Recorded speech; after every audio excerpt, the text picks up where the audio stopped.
Welcome to the Vault, where Central Illinois' best kept stories are held. Welcome into the Vault. John and I are here with Steve Lockwood, president of Lockwood Finishes. How you doing, Steve? Good, man. Doing Pleasure good? to be here. Thanks for having me. Yeah, appreciate you coming in. Looking forward to talking about Lockwood Finishes and a little bit about you. So, Love it.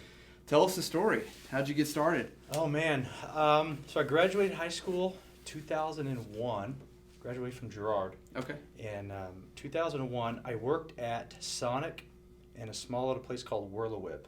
Oh yeah. Never heard of it Oh yeah. before. What is Yeah. Whirlawhip? What is that? Seriously? I feel like I've heard of it, but It's a tiny. The whole business is the size of this office, and it's like a ice cream place with a few burners in the back to make burgers, Okay. hot dogs, whatever. all right. I worked there for 3 summers in a row as a cook. Okay. And I was doing Sonic and Whirlawhip. So graduated 01, didn't want to cook the rest of my life. That was not a desire I had. So told my roommate, I said, what am I going to do? I don't want to do this. I was never a hands-on guy. I was a big skateboarder, and like my brain was there, not work. But graduated young. I was 17. Moved out, got my apartment at 17, and but I told my roommate Chris, I'm like, what am I gonna do? And he's like, hey, our landlord's a contractor. Call him. So I called him. Never even met our landlord. Called him. Writing the check. Yeah, and he's asking me all these questions, and over the phone hires me. He asked me if I could paint. I said yes, because I just helped my sister paint her living room. So I knew the concept. Already a pro at that. Yeah, point. I knew the concept. That paint goes out of that bucket on the wall with, if we were using like foam paintbrushes and things like that. So told him yes. He sent me to a rental house of his right behind the police station in Girard. And it was a total car crash. Like he just said, yeah, you can paint the whole place. Oh man. And I don't know how or why he didn't fire me. After the first day, I had paint all over the trim. I hit the ceiling, and he walks in. I thought you said you could paint. It's like, I can, but I'll clean it. And I assumed I could clean it. Never could clean it. So that was like the dramatic start of my career in the painting industry. Okay. So worked for him for 9 months. Started working for my father-in-law. Worked for him for several years, and then you just start clicking away at skill level. It was all construction stuff, but so our company is painting, drywall, and plaster. Those are the 3 things that we do. There's little things inside those 3 categories that Sure. we do that's not listed on the truck or any of our marketing, but Right. wallpaper, things like that are the little details. But you start clicking away year after year with those companies. You start kind of adopting the trade, and next thing you know, you're good at it. So it started in 01. Probably 2006 or 7, I started having the desire to I could do this on my own maybe one day. Yeah. And we were painting a house in Glenarm, and I'm sitting down painting the stairway. I'm sitting on the steps, cutting in around the steps, and I called my brother-in-law and I said, I got the name for my business. He's like, what do you mean? I was like, I know what I'm going to name it.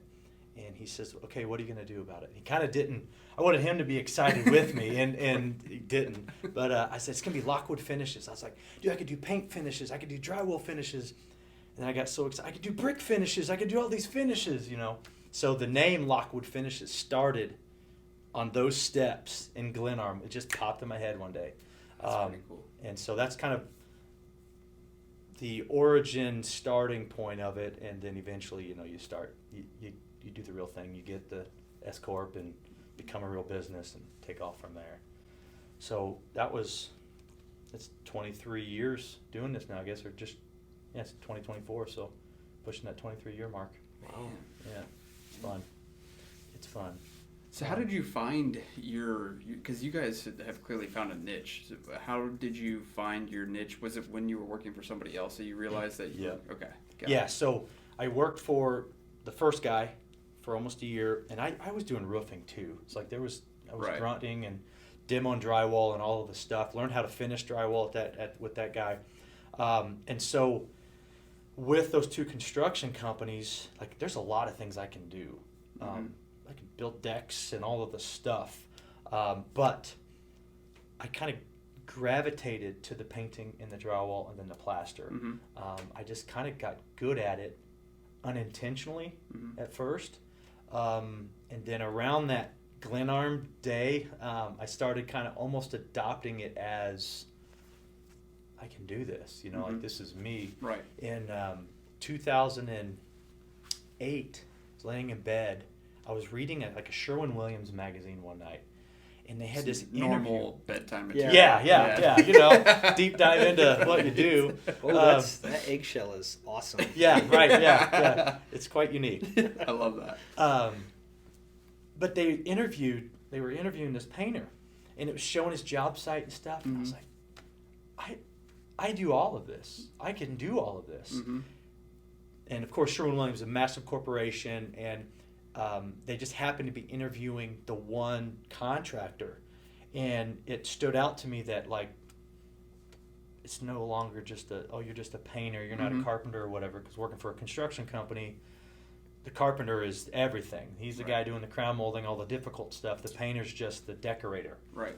But when I saw, like, the attention was on the painter and the magazine cared about what he was doing, I was like, oh, wow, this is actually a real thing. Mm-hmm.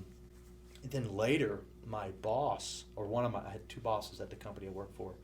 One of them come up to me and goes, hey, you're getting good at this painting and drywall stuff. Mm-hmm. You should consider taking this serious. You could make a great living one day. And I was probably 21, 22 years old, 23 or something like that at the time he tells me this. And when you're that young, you don't realize what's happening. Yeah. But what was happening was I was forming who I am today at that time. And so around that 2008 area is when I started, like, intentionally being good at it, intentionally reading about coatings, reading about how you do drywall, studying how old timers did plaster and all of that stuff, and considering that while I was working, I got to do this the way these old timers did. I got to be the guy that people are going to talk about in 50 years, blah, blah, blah. So that's kind of how I found that niche of just adopting it myself, and unintentionally got good at it, and then just did it, took my mind off other things and liked to do that. Yeah. So it was good. Awesome. So what do you feel like Nick kind of talked about niche. What do you feel like set you apart from other businesses to where you were like, okay, I'm not just another painter? Like, what really led you down that path as far as like, this is why I'm different? I kind of take on a variety of things in those three categories. There are some companies that only do drywall. They're not going to touch paint. Mm-hmm. There's some painters that only do paint. They're not going to do drywall. Of course, plaster is a dying art. But what's fun about plaster is there are areas in Springfield that people like to have plaster back. They need an actual plasterer to fix the plaster walls with plaster. And so I think what would set me apart is you can call me if a tree falls and hits your roof and knocks part of your bedroom ceiling out, which totally happens around here. You don't want to have to just call a drywaller to fix the ceiling. And then, I think I know a guy that does the painting also. Yep. You can call us. I'll patch the ceiling. I'll texture it. It'll match. I'll paint the ceiling, paint the walls. And you can call me for that entire thing. So I think that right there helps me actually land jobs. And I totally sound like a salesman, but people can call me for the drywall marketing that my website does. Oh, you paint too? And their smile is just so massive. Yeah. Like, I don't have to call a painter. Yeah, I don't have to have two different estimates. Right. I don't have to schedule two different people. Yep. I can One just less call contact these in guys. my phone, and yeah. So that makes perfect sense. I think that's really, really helped us. Kind of feel like I'm a likable guy too. I'm a clean-cut guy. There's not, when you're in the trades, it's not always the thing. It's not always the thing, unfortunately. But it's par for the course, I guess. You hate to say that, but painting industry is slowly changing to a more professional business all over the nation. And locally, there's a buddy of mine here in town that's just a fantastic person, fantastic business, somebody I look up to. And so you don't have to just be the painter that shows up and a cigarette in his ear and reeks of alcohol or whatever. Yeah. You can get a smile on your face and have a professional write you an estimate. I follow a lot of different construction groups, Yeah. drywall guys, painting guys, craftsmen. I don't know Sure. why. I just love. It's fun. Yeah, I like watching their projects Yeah. and what they do. But the comments that are on there and the people talking about how degenerate they are and like bragging about it sometimes, I'm like, you want somebody that you can hire that you can actually trust, not just to do a good job, right? Yep. You want all of them to do a good job, but show up when they say they're going to show up. Actually finish the job, not just start it and never come back. You know what I mean? And so that's so true. It's a struggle to find somebody who you can actually trust with those things, especially in your own home. There's a huge push. I'm a part of a association called the PCA, Painting Contractors Association. It's like a 140-year-old business, non-for-profit, and they're huge on making better contractors, not bigger contractors. Oh, okay. A huge thing is just grow, and you get all these revenue dollar amounts in your mind, and that's all you're chasing is the dollar amount, but that's not the goal. The goal is not just to have a bunch of zeros behind your revenue. Nobody cares about that. Who cares is, Miss So-and-so that you showed up when you said you were going to show up. Yep. You have an actual proposal. Right. You have an actual contract. You're actually insured not just through general liability, but workman's comp. You have And it's all not of those a things. copy with something else copied over the top of it. Yeah, it's not the old 3-page Yeah. thing, and we hereby propose to do this, that, and the other, and so the PCA, professionalism, and it's a huge thing right now across the nation to make a professional business, and the painting industry is huge in this right now, to just professionalize your processes as a business owner, have your SOPs as a business owner, have your processes, have an employee handbook, right? Like onboarding, like you don't want to just say, yeah, meet me at this house, Right. here's a paintbrush, Just like you were on board. Oh, yeah. You don't want that. Yeah. And so to be a professional Right. is to, yes, I will be there at 4 o'clock. Right. And I'm in your driveway before 4 o'clock. Yeah. I'm knocking on your door. Hello, here's a business card. Here's my Right. website. Yeah. Here's why I'm going to write what I'm going to write. And this is a personal thing I do. This isn't necessarily going to make me better than anybody else. But if you call me for an estimate, I'm going to price it per room. You're not Okay. going to have a $15,000 repaint estimate, but your budget's $10,000. You want to do it, but you need it to be $10,000, not $15,000. But if it's all lumped up together, you have no clue how much the master bedroom cost, and your wife really wants to paint the master Right. bedroom or drywall, whatever. Right. But it's lumped up in this big cost. Hey, Steve, everything looks good, but can you break some things out for us? We really want to do Yep. X, Y, and Z. So writing your proposal in a way that you can answer the customer's questions before they ask it, right? I love that. I write you guys an estimate to paint the building we're in right now. There are 5 or 6 rooms that you have to have painted. Right. But we didn't talk about that in our initial conversation because you're just getting an estimate from us. Right. But all of a sudden it says, yeah, we're going to paint the whole building, $15,900. Where's the details at, Yeah. And so then having the contract, right? Signing the contract. Why are you signing? I have payment terms in my stuff. So those are little things that make you a professional business. Yep. And so as a customer, you want to hire a professional. I mean, plumbers even nowadays, you'll get a text message from a plumber. Yeah. Hey, this technician is going to be at your house at this time, and his name is Chris. Yeah. He's been with us for 3.5 years. Like that's where the industry's going. Yep. And if you're not going to go there, you're going to be the guy with the Yeah. handwritten thing, and Yeah. you get the carbon copy. And Yeah. if you lose it, you lose it. We just had a guy come look at our furnace. He did both. He gave us the carbon copy, and we got a text with the carbon copy, a picture of it, and then like a link to go pay the invoice. It's like, Right. that's awesome. Yep. It's like I was really worried. I thought I was gonna have to go to the bank and get cash out or get a cashier's check. I don't have those things. Yeah. I don't ever have checks. I don't ever have cash. So the technology implementation is awesome from a professional standpoint. Yep. The way I see it. Oh yeah. It's, These companies have really even drilled it down to be so industry specific. This is a app just for painters or just for HVAC guys or tree guys or whatever, that I can go out and I can do my invoicing, my schedule, my jobs. You know what I mean? Yep. They make all these apps now that have just helped the super small businesses time. be able to customize. Are you using any sort of? Yeah. There's an estimating software I use that if you call Lockwood Finishes, I answer, hey, yep, blah blah blah. We go through the details. I can send you a link via text.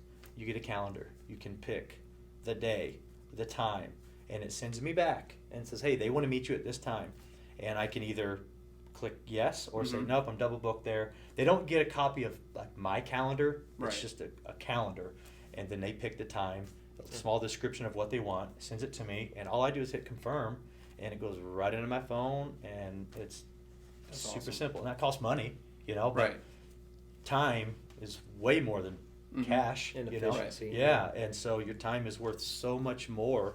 So if you can pay a little bit, you can buy time by purchasing something. Well, and you've probably won deals because of that, because you're helping them schedule something right on in real time, whereas they might have 4 or 5 text messages back and forth with somebody to try to set something else up. Oh yeah. I mean, we learned that even with the podcast, being able to, because a lot of times the people that we're trying to schedule are busy anyway. So if we just give them a link, they pick it. It's a lot more likely that somebody will come onto the podcast, and it's a heck of a lot easier for us because this is more of a for fun thing for us than it is a job. Absolutely. So, yeah. And it's another one of those things that kind of sets you apart. That when they call Lockwood Finishes, they are getting a professional company. I've got great employees. We're great painters. We're great drywallers. But there's a lot of great drywallers. There are a lot of great painters right here in Springfield.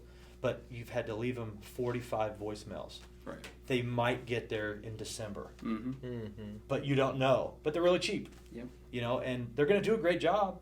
But sometimes the experience that you encounter with some people isn't that great. So if I can make the experience great before we even paint, before we drywall anything, then you already feel like you know us, you already trust us, and my employees are in there, I'm in there, and we already know each other, and the walls are down, and they can breathe, and not have the unfortunate, what they say, chuck in the truck type of experience that unfortunately is out there. Yeah. So what would you say is the majority of your business? I don't know if it's cyclical at all, like sometimes a year you do more of this or that, or if you're just 90% painting and the other stuff comes in with it, or what? The larger portion of our revenue would be painting. We don't do drywall in like new construction homes. I turn it down a lot. People call us for that all the time. My drywall, I do keep it under 50 sheets. So when somebody is remodeling their kitchen, we could totally drywall your kitchen and finish it in a whole bit. Right. But if you have a house you're building, I'm going to tell you to call somebody else. Yeah. I'm equipped to do it, Right. and did it for several years, but it's not the avenue I'm chasing. Yep. But the majority of what we're doing is painting. But we touch that drywall in the sense of because the tree fell through your roof, or and the car can hit your house, and in your garage, and you need somebody to fix the drywall in your garage. So the drywalling is a lot smaller of a percentage of our revenue. Plaster's even smaller than that. So painting is the larger thing that we do. So do you do new construction painting? Yeah, we did for a while. Beginning of 23, I did email all the contractors and say, hey, I'm going to step back from this because new construction is very fast paced. Yeah. And even some of the builders I was painting for, they schedule things tight and they're organized. It can be very bare bones. I'm going to totally sound like I'm chasing dollars, but it's really cheap. Yeah. It's really cheap, and it's based I've off heard of that. volume. Yeah. McDonald's doesn't make any money selling you one Big Mac, but if they can sell the world a Big Mac in volume, they're massive. And so it's the same thing with new construction. The builder's going to call you and say, hey, I'm doing 22 houses this year, but I need you at around this dollar amount per house. Yep. And so you take that on, knowing, okay, my gross is going to be low, but I'm going to do 35 of them this year. So you have to look at it that way. I just chose to step away from that, honestly, because of that. It's very bare bones, and it can be demanding as well because they have so many that I have to now push my retail customer aside that's been waiting 2 months because this guy's got 2 houses that need to be knocked out by the end of the year. And so I was playing chess a lot. As a business owner, you're always playing chess. You have to, unfortunate part of the entrepreneurship journey, but you're playing chess, and I got so sick and tired of pushing my retail customers back. Yeah. Simply because this guy's Right. calling, Right. and I was happy to do so. So I don't want this to sound like I'm painting a bad picture. Mhm. It just, when you can make the decision, Yeah. I chose the retail Well, side. you did it the right way. Yeah, you let them all know. Yep. But if you hadn't, unless you grew exponentially in terms of people and resources and other things, you'd be that person that you were Yep. talking about earlier that had to push them off to Oh yeah, December. yep, You know, exactly right. So, yeah. And I didn't want to do that. I feel like I have a great name. Lockwood Finishes has got a good name, good reputation, and all of those decisions Mhm. continue that. right. If I just Yeah. just flip everybody off and say, Yeah. I'm out of here, I'm going to do this, Yeah. it's not going to get me anywhere. Right. You know, Right. I want people to still remember Lockwood in 25 years. Okay. They were, if I'm retired or whatever, if it's Yeah. still around, they were excellent to work with from Mhm. start to finish. Right. Who cares the amount of sales and everything somebody does? Your name is worth way more than anything else. Absolutely. So new construction's pushed to the side. You feel like there's more opportunity for you to make money in the retail space as far as upcharges, doing custom work, all those sorts of things? I mean, for the amount of time and quality of work that you're able to put into a retail job, does that actually end up in being more profitable for you in the long run? Yeah, you can, because where you're there, you do a good job for the bedroom. Oh, hey, you know what? Let's do this bathroom. You guys were actually really great. Mm-hmm. There are some upcharges. You can be in there painting, and their baseboard could be just a total car crash. Hey, I can paint this, and you can sell them that way. On the new construction, you're not going to have that. Right. They're half the time they're buying the material. They just need your labor. Because Right. they're buying cheap material because they got to keep their stuff down. Mhm. So you can upcharge a lot if you choose to do so on the retail side. Of course, naturally, I can just have my price. I don't have anybody dictating what my price can Yep. and cannot be. I know my numbers. Mhm. I know what my hourly rate needs to be or my square footage rate needs to be. I know what it takes to run the company. I know the type of money I want to make. Mhm. And if you don't know those numbers, you're just Right. guessing. Yeah. And just because you could put $5,000 in your pocket by the end of the week, Mm-hmm. you may owe the bank $7,000. Right. So Yeah. to you as an individual, yeah, 5,000 is awesome. That's great. But knowing, knowing your numbers helps you dictate what profit really is, and what you really need to charge for. How did you get to that point? How did you get to a point where was it something that took time to learn? How did you get to the Yeah. point where you felt confident in those numbers? It definitely takes time. You almost have to do a couple jobs for free. So when I first started writing these bids, I was kind of, I can probably make this much per day. Here's Mhm. my material. This will be okay. Then you start hiring people. Then you start having quarterlies, and you Mhm. start having payroll taxes and all this stuff. Then you realize, oh man, I thought I was making great money. Now Mhm. I'm not. So also with the PCA, it's a huge thing that they push. Do your job costing, job cost, and so many contractors, they don't even know that word. They have no clue that word even Yeah. exists. Audit my job. What do you mean? I'm making great money, man. I'm charging $65 an hour. I'm killing it. Your business may be costing you $60 an hour. Yep. Mhm. Yeah. So the PCA is big on pushing that, making better contractors, and you're a better contractor when you know your numbers. Right. So hearing other contractors talk about that, of hey, I know I need to be at this GP because by the end of the year, here's my overhead, blah blah blah blah blah, to have money left over. Mm-hmm. My gross profit needs to be here because the net's going to be shredding it, And so it takes a little bit hearing about it, sitting down, taking all of your time cards, all of your time, all of the material, adding that up, subtracting it from the invoice you charge, what's left, divide it back into what you charged originally, kind of gives you a general Mhm. percentage. If it's good, high five yourself and remember what you did.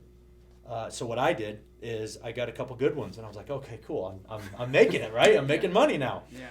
So what I did is I did the math backwards. I see the money that's left over. What did I do? And can I make this an easy metric? Yep. And so Repeatable. Yeah.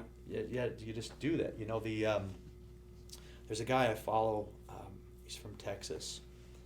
His name's Jason Phillips. I don't know if we can name drop or not. Absolutely. He probably won't hear it, but he Or I does- could edit it out. We'll tag yeah, him. yeah, you can edit it. Yeah, exactly. Yeah. Or not. Yeah.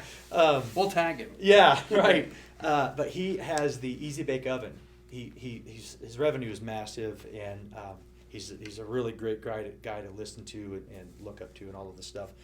He's out of Texas, and he teaches classes about the Easy Bake Oven. Repeatable. Able systems is what he calls it. Okay. And one of them is repeatable. So you've built a system, you figured out what you can do. Now how can you repeat it? And so with those numbers, I went back and said, oh man, I'm painting these bedrooms. This is a great profit. Right. Homeowners are willing to pay this. Mm-hmm. I can pay my crew, Mm-hmm. which are all W-2 employees, and still money left over. Yep. The market is okay with this price, Right. and I can make this much money. Mm-hmm. I can repeat it. And then to make it an even easier metric, take a quick measurement or just know how many hours a room takes. I Yep. can walk through a room and may not even have to pull any measurements. Homeowners are expecting tape measures and all these things, Right. but really if you're just there to paint, you can easily do an estimate, Uh-huh. and that's how it buys you time. Yeah. You don't have to spend 4 hours at a house measuring everything. You Right. can spend 45 minutes walking through the house and spend another 45 minutes conversating with the homeowner Mhm. and give them a real estimate based off of actual data and actual numbers. Right. And the world is happier that Yeah, way. yeah. I'm sure after you've been in so many types of houses and seen so many bedrooms, I mean, you kind of know what a master bedroom is. You probably kind of know what Yep. a smaller size bedroom, 10 by 10 or 10 by 12, Right. or, and if you're probably dialed in, you probably aren't going to be too far off anyway, No, right? you're going to be right close. Yeah. So every wall is not created equal, right? So you when you're painting, we do all the prep work, man. All the little nail holes, all the little dings, and all the dents and everything are filled. So some houses require more than Right. others, Right. but generally you can say, hey, it's going to cost you X amount of dollars to paint that bedroom. Mhm. Then you get into materials, what you're going to use. It's another time saving. You buy the better material, it goes on better, and it's faster. Cheaper material, it's just such a Yeah. waste of time. Yeah. um, That's the first advice I got when we bought our first house from somebody who painted a lot. They were talking about material. buy good stuff. Yeah, If yeah. you're going to buy carpet, buy good carpet. Right. You're going to buy paint, buy good Right. paint. You're going to buy shingles, buy good shingles. Because you get what you pay for. Yeah. Now, some are misers, and they're just so cheap Yeah. that dollar amount means more Mhm. than the quality of life they're going to have. Yep. Chasing that penny or that dollar, whatever is in their brain to do so, they're Mhm. going to do that. Right. But you totally get what you pay for. So we use almost exclusively 2 or 3 bumps above contractor grade. Nice. There's some paints I just won't even touch because Mhm. I know they're just not going to work. They're Right. going to fail. What if You it know- says HGTV on the Oh front? yeah, I'm not buying it. Yeah. I'm not buying it. No celebrities on the front? No, of Yeah. it, or- nope. Yeah. Those guys paint houses in 10 minutes on TV. Oh, I yeah. can't compete with them anyways. Yeah. you know? Yeah. That's a good point. Yeah, so the material matters, and it's that's kind of a selling point too when you're with a customer. You can start talking about those products that you're using Mhm. to also make them feel comfortable. Yeah. There's so many nightmare stories out there of contractors coming in your house with colored water, and or they're because you can do this. You can buy a gallon of paint and you can turn it into 2 by adding water. It changes the color a little bit, and you can totally thin it down. And you can Interesting. You can do that, and contractors will do that. They'll buy cheap paint and extend it even farther. And it's Wow. just a nightmare. A lot of this is going to tell on new construction stuff, but there are new construction stuff all over the nation Mhm. that is tinted primer that's on their walls. Yeah. That's not agreeable gray. Right. That's agreeable gray in the primer. And you think it's I got great paint. It's a beautiful house because we got gold fixtures and tall ceilings. Right. The first time your kid scratches the wall and you use a marker to wipe it off, you're wiping the paint off. It's gone. Huh. Yeah. So using better materials is a selling point. People care about that stuff. My wife's gonna judge me when I get home and start Yeah. scratching the wall tonight. Yeah. Well, you've been painting See how your good this cabinets cleans. for a year and a Yeah. half, Oh, right? we don't even need to talk about me painting my cabinets. That's Oh yeah. That's a whole other story. That turned into 4 or 5 jobs for Did me it? Yeah, personally yeah, for yeah. not hiring somebody, which was Yeah. Yeah, I you're got probably sometimes you gonna got to save a lot. know your lane. Yeah. Yeah. It's- That was out of my lane. Some days it's easier to write the check. Yes. Write yeah, the check, Absolutely. Absolutely. not I was too the good at miser it. in that Yeah, story. It was yeah. just like dollar amount's all I care about. Yeah. Yeah. And then you can't get that time back. No. That Tuesday night's gone forever. No, but I did buy good material. That's the one thing I did right. It's the one thing I did right. Yeah, so then you can sleep better with Yes, that. You know? exactly. The experience may not have been that great, but Right. you can know it down the road it's going to work. I know from knowing you for the past couple of years or so that you're a curious guy. You like to find resources to be a better business owner and do things more efficiently, more effectively, all of that fun stuff. You've talked about some of them in your industry specifically. Mm-hmm. Are there any just kind of like more general resources that you recommend to people that have really helped you a lot, whether it be books, podcasts, websites, whatever? Well, so always be learning. But I tell you one thing that I've done is I call it collaboration over competition. Okay. People should collaborate with the same people in your industry, in your area. You're not competitors. Because that person that you want to talk to, and you don't know if they're going to talk back, they also secretly want to talk to somebody else, and hopefully that person will talk to them. Yeah. So if people would just knock down that barrier of, they're my competition, I'm not going to tell them my secret, I'm going to beat them, I'm going to be bigger than them, that's over with. I'm 40, and the people that are my age and younger tend to kind of gravitate to that, gravitate to the little bit of collaboration. Yeah. The generations before me, they weren't going to say anything. You know, I've got family members that own construction companies, and I've mentioned this type of stuff, and they'll just instantly go to the heart, dagger. That's the foolish thing to do. You never give your secrets out. This is what I did, and this guy beat me, and this guy got bigger than me, and he won. I'm not trying to beat you. You know? I'm trying to be me, the best version of me. I got a family to take care of. Yeah. My employees have a family to take care of. Because if I'm trying to compete with people, it's always a moving target. Yeah. It's never you're never going to achieve that. Right. Because as soon as you beat him, you're gonna want to beat the next person, Yeah. then the next person, and so it's always a moving target. But if you put the walls down and just collaborate, randomly call your competitor. Call them. There's a guy in town. It took me 8 months to finally get a chance to talk to him, and now we're like not say best friends, but we're like really good friends. Awesome. Same industry, same everything. We even call each other, hey, did you bid this project? Because I'm here. Yeah, I sure did. Okay, cool. It was high five. May the best man win, right? Yeah. But I'm not trying to beat him. He's not trying to beat me. Right. I'm Steve Lockwood, and Right. he's him. And so that right there has really helped me. I love that. Me as an individual, because you're always wanting to be a better person. Right. Well, there's some wisdom in other people's brains. You just got to get it out of them. Right. And if you put that wall down, Yeah. they'll give it to you for free. Yeah. You can drink a Dr. Pepper with them at lunch, and they're just going to brain dump Yeah. all of that wisdom right on you because Right. they secretly have also wanted somebody to talk to.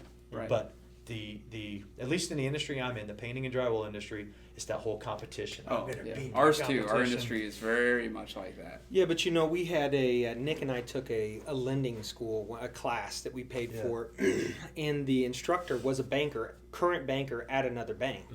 And he said, I'm not worried about you guys taking my customers.